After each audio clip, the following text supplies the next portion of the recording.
എല്ലാവരും സുഖമായിട്ടിരിക്കുന്നില്ല അല്ലേ? നമുക്കിന്നൊരു ഗീ റൈസ് ഉണ്ടാക്കാം. അതിനാവശ്യമായിട്ടുള്ള അരിയാണിത്. ഒരു 1.5 കപ്പ് കൈമ റൈസാണ് ഞാൻ എടുത്തേക്കുന്നത്. കൈമ റൈസ് ജീരകശാല എന്നൊക്കെ പറയത്തില്ലേ, ചെറിയ അരി. അതാണ് ഗീ റൈസിന് നല്ലത്. അത് 1.5 കപ്പ് ഞാനെടുത്ത് വാഷ് ചെയ്ത് വെച്ചേക്കുവാണ്. പിന്നെ ഞാൻ ഒരു സവോള, വലിയൊരു സവോള എടുത്തിട്ട് പകുതി സവോള ഞാൻ ഇത് വഴറ്റാനായിട്ട് വെച്ചേക്കും. ഗീ റൈസ് ഉണ്ടാക്കുമ്പോൾ വഴറ്റാനായിട്ട് പകുതി സവോളയും ഒരു ക്യാരറ്റും, പിന്നെ ഒരു ചെറിയ കഷ്ണം പട്ട, ഒരു 3-4 ഗ്രാമ്പു, 2 ഏലക്ക, ഇത്രയാണ് എടുത്തേക്കുന്നത്. പിന്നെ ഒരു സവോളയുടെ പകുതി, ഒരു വലിയൊരു സവോള എടുത്തിട്ട് പകുതി ഞാൻ വഴറ്റാനെടുക്കും, പകുതി ഞാൻ ഇതുപോലെ ഫ്രൈ ചെയ്ത് വെച്ച്. നമ്മളൊരു പാത്രം എടുത്ത് വെച്ചിട്ടുണ്ട്. അതിനകത്തേക്ക് നമുക്ക് കുറച്ച് നെയ്യ് ഇട്ട് കൊടുക്കും. ഗീ റൈസ് ആകുമ്പോൾ ശകലം നെയ്യ് നന്നായിട്ട് വേണേ.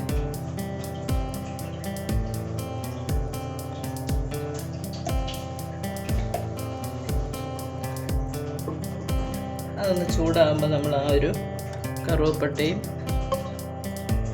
ഗ്രാമ്പൂ ഏലക്ക അതും ഇട്ട് കൊടുക്കണേ. അതിനൊരു മണം വരണം. എനിക്ക് ബേ ലീഫ് ഇല്ല, ബേ ലീഫ് ഉണ്ടെങ്കിൽ അതും കൂടെ നിങ്ങൾ ചേർത്ത് കൊടുത്തേക്കണേ. ബേ ലീഫ് ഇടുന്നത് നല്ലതാണ്. ഒന്ന്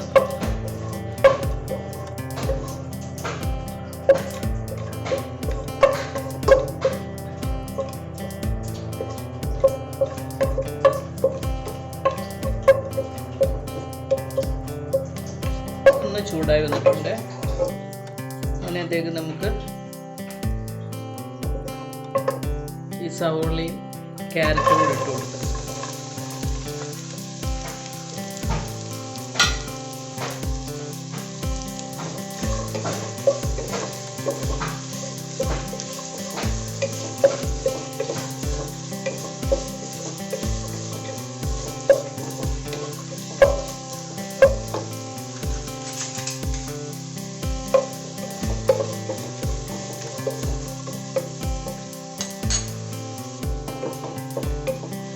ഇതിലേക്ക് നമ്മളൊരു പച്ചമുളകും കൂടെ കീറിയിട്ട് കൊടുക്കുന്നുണ്ട്. നേരത്തെ ഞാനത് കാണിക്കാൻ മറന്നുപോയി. ഒരു പച്ചമുളകും ചെറിയൊരു പീസ് ഇഞ്ചിയും കൂടെ ചതച്ച് ഇട്ട് കൊടുക്കണേ. അപ്പം നല്ലൊരു ഫ്ലേവർ കിട്ടും.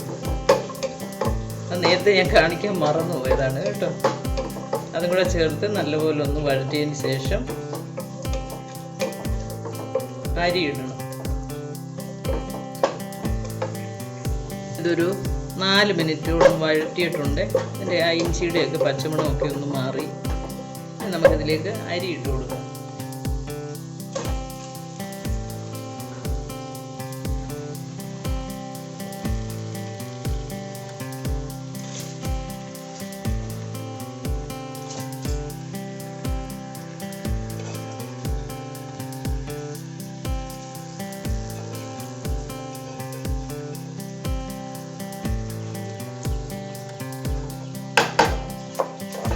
എന്നിട്ട് ഇത് നന്നായിട്ട് വഴറ്റി കൊടുക്കണേ. 2-3 മിനിറ്റ് ആ നെയ്ക്കകത്തിട്ട് ഒന്ന് വഴരണം. പിന്നെ നമ്മൾ ആ സവോളയൊക്കെ വറുത്ത് വെച്ച അണ്ടിപ്പരിപ്പ് സവോളയൊക്കെ വറുത്ത് വെച്ച എണ്ണയുണ്ടല്ലോ, അത് വേണേൽ നമുക്ക് ഇതിനകത്ത് 2 സ്പൂൺ ഒഴിച്ചു കൊടുക്കാവേ. സൺഫ്ലവർ ഓയിലിൻ്റെ കൂട്ടത്തിൽ കുറച്ച് നെയ്യും കൂടെ ചേർത്തതാണ്, അതുകൊണ്ടാണ് ഞാനത്. അപ്പോൾ ആ ഉള്ളി വറുത്തതിൻ്റെ ആ ഒരു ഫ്ലേവറൊക്കെ ഇതിനകത്ത് ഉണ്ടാകുമേ. 2 ടേബിൾ സ്പൂൺ നമ്മൾ ഒഴിച്ചു കൊടുക്കും. ഇത് നന്നായിട്ടൊന്ന് വഴറ്റണേ. ഇതിനകത്ത്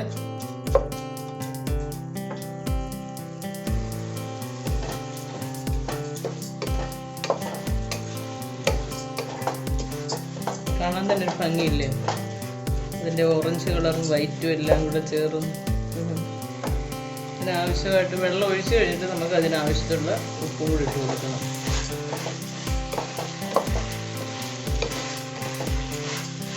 അരി ആ നെയ്ക്കകത്ത് കിടന്ന് നല്ലപോലെ ഒന്ന് ഫ്രൈ ആകണം. അതാണ് അതിൻ്റെ ടേസ്റ്റ്. നമുക്ക് ആവശ്യമെങ്കിൽ കുറച്ചുകൂടെ നെയ്യൊക്കെ ഉപയോഗിക്കാം കേട്ടോ. അതൊക്കെ ഓരോരുത്തരുടെ ഇഷ്ടത്തിനനുസരിച്ച് അങ്ങ് ചെയ്താൽ മതി. ചിലർക്ക് ഈ കൊളസ്ട്രോളും ഒക്കെ ആയതുകൊണ്ട് ഒരുപാട് അങ്ങ് നെയ്യും ഒന്നും ചേർക്കാൻ ഇഷ്ടമാകത്തില്ലേ. അപ്പോൾ ആവശ്യത്തിന് വേണം തന്നെ. നല്ല ഗീ റൈസ് ആകും. പിന്നെ അതിൻ്റെ വെള്ളമൊക്കെ പറ്റിയില്ല, നല്ലപോലെ ഒന്ന് ഫ്രൈ ആയിട്ടുണ്ട്.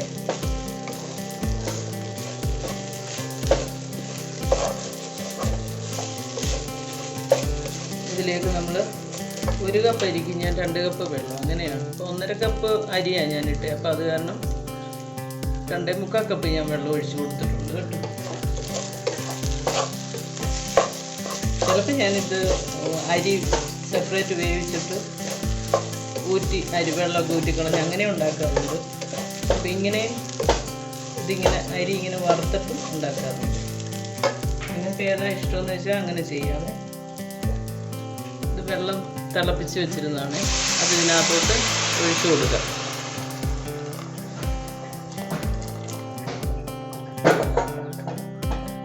ഇത് ഫ്ലെയിം കൂട്ടി വെക്കണേ.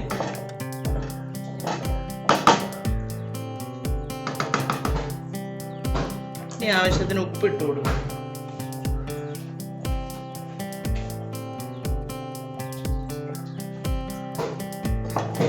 ചിലർ ഇതിനകത്ത് മല്ലിയില ഇടും, ഞാൻ ഇടത്തില്ല കേട്ടോ. ഈ സമയത്ത് കുറച്ച് മല്ലിയിലയും കൂടെ ആഡ് ചെയ്യും. എനിക്കെന്തോ ഈ റൈസിനകത്ത് അത് ഇഷ്ടമില്ല, അതുകൊണ്ട് ഞാൻ ചേർക്കാറില്ല. ഒന്ന് നോക്കണേ.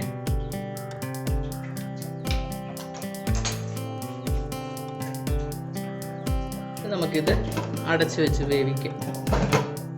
ആദ്യം നല്ല ഫ്ലെയിമിൽ കിടക്കണം കുറച്ച് നേരം. അത് കഴിയുമ്പോൾ നമ്മൾ സിമ്മിലോട്ടാക്കും. നമ്മൾ ഇടയ്ക്ക് ഒന്ന് ഇളക്കി ഇട്ട് കൊടുക്കണേ. വെള്ളമൊക്കെ ഏതാണ്ട് പറ്റാറായി. ഞാൻ സിമ്മിലിട്ടേക്കുവാണേ. ഈ 2 മിനിറ്റ് കൂടെ കഴിയുമ്പോഴത്തേന് ഇത് റെഡിയാവും.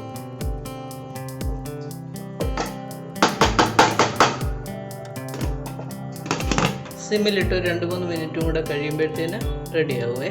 ഞാനൊരു 3-4 മിനിറ്റും കൂടെ സിമ്മിൽ വെച്ചിട്ടുണ്ടായിരുന്നേ. ഇനി നമുക്കൊന്ന് തുറന്ന് നോക്കാം.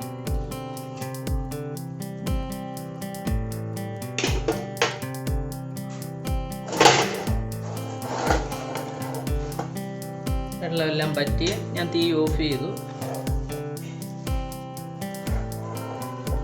വെള്ളമെല്ലാം പറ്റി.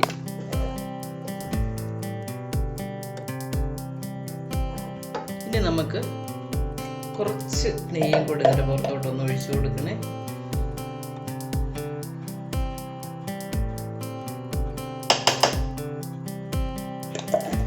വെന്ത് കഴിയുമ്പോൾ കുറച്ച് ഗീയും കൂടി ഇട്ട് നല്ലപോലെ ഒന്ന് ഇളക്കി കൊടുക്കണം.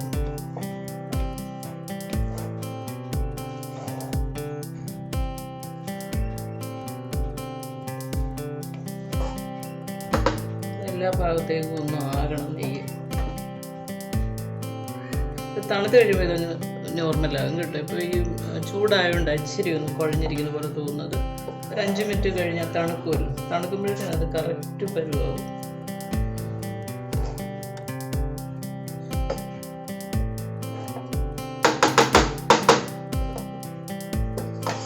നമ്മളിങ്ങനെ ഇതുകൊണ്ടിങ്ങനെ ഒന്നാക്കിയിട്ട് നമ്മൾ ആ തവി കൊണ്ടൊന്ന് സെറ്റ് ചെയ്ത് വെച്ചു. നമ്മുടെ ഗീ റൈസ് ഇവിടെ ശരിയായി. ഇനി അത് നമുക്കൊന്ന് ഗാർണിഷ് ചെയ്ത് കൊടുക്കാം.